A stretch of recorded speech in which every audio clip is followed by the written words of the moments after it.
wabarakatuh. Perkenalkan, nama saya Firalicia Aisyarianto, pegang studi agribisnis Universitas Sarjana Weta Mahasiswa. Saya di sini diberi tugas mata kuliah manajemen agribisnis, yaitu tentang membuat bagan model agribisnis terpadu, dan saya di sini mengambil sistem pertanian terpadu berbasis kakao. Sebelum saya membahas tentang bagan sistem pertanian terpadu kakao, saya akan menjelaskan yaitu apa sih sistem usaha tani terpadu itu.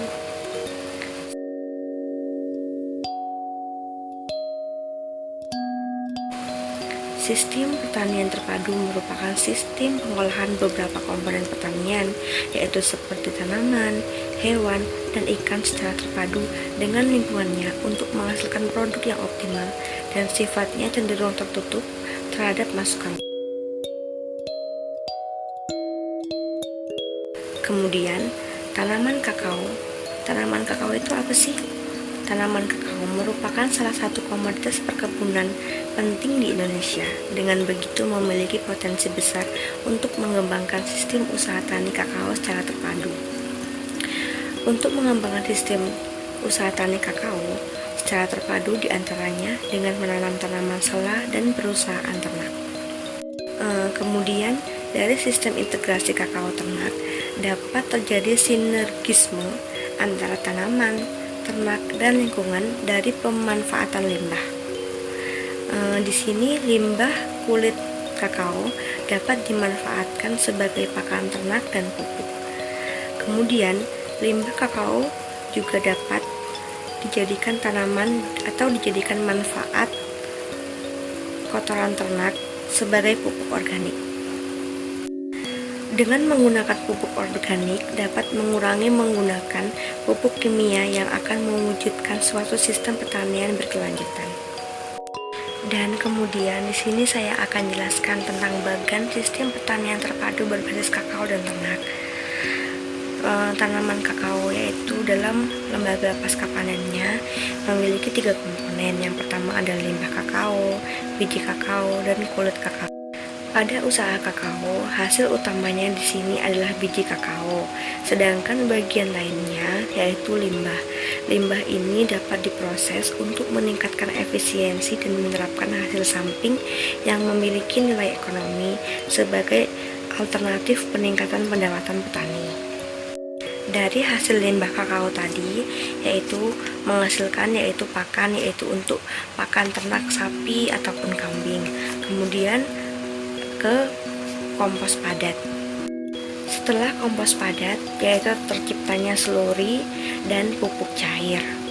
Limbah dan kotoran ternak dapat digunakan sebagai sumber pupuk organik atau pupuk cair. Di sini ada pupuk cair dan pupuk padat untuk memupuk tanaman sehingga dapat menambah unsur hara tanaman serta lebih ramah lingkungan. Dan kemudian penerapan sistem usaha tani kakao terpadu yaitu berupa usaha tani kakao integrasi dengan ternak sebagai pupuk organik, kompos, atau biogas yang menghasilkan gas atau energi. Di samping itu juga menghasilkan pupuk cair sehingga berdampak positif dari berbagai sisi. Kemudian dari pemanfaatkan limbah pada sistem usaha tani kakao terpadu ada 2 cara untuk memproses limbah kulit kakao, yaitu yang pertama menjadikan pakan ternak alternatif tanpa fermentasi dan dengan fermentasi menggunakan fermentor. Dilihat dari sistem integrasi antara tanaman dan ternak diciptakan oleh adanya sinergisme atau keterkaitan yang saling menguntungkan. Jadi antara tanaman kakao dan ternak itu saling menguntungkan satu sama lain.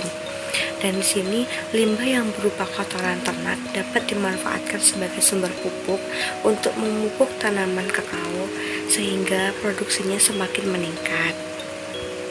Dari kompos padat kemudian ke biogas dan menghasilkan gas atau energi. Di samping itu juga menghasilkan pupuk cair sehingga berdampak positif dari berbagai sisi. Nah, dari berbagai sisi ini yaitu mencakup industri kakao. Nah, industri kakao ini juga dalam lembaga produksi. Dari lembaga produksi ini mencakup dalam industri kakao dan buah kakao.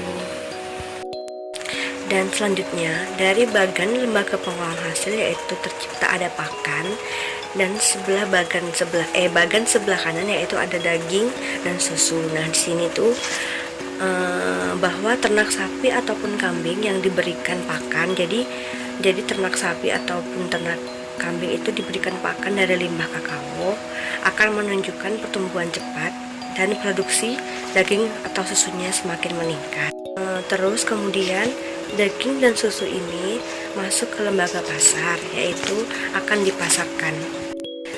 Maksudnya di sini para eksportir menjalin kerjasama dengan pedagang. Jadi dari pengolahan kakao tadi, hasilnya daging atau susu dapat dipasarkan atau diperjualbelikan kepada konsumen ataupun mitra usaha. Kemudian selanjutnya dari mitra usaha itu masuk ke dalam lembaga keuangan ataupun bank. Nah, dari sektor perbankan sendiri sebagai salah satu pilar dalam menyokong pembangunan ekonomi. Di sini peran lembaga perbankan untuk skala usaha kecil seperti petani sangat penting, terutama untuk memberi bantuan modal kepada petani. Pembiayaan kepada industri kakao sangat penting juga, yaitu agar industri dapat berkembang dan bersaing dalam menetapkan harga. Mungkin itu saja yang dapat saya sampaikan. Apabila ada salah kata, saya mohon maaf, dan saya di sini juga masih belajar. Sekian dari saya. Wassalamualaikum warahmatullahi wabarakatuh. Salam.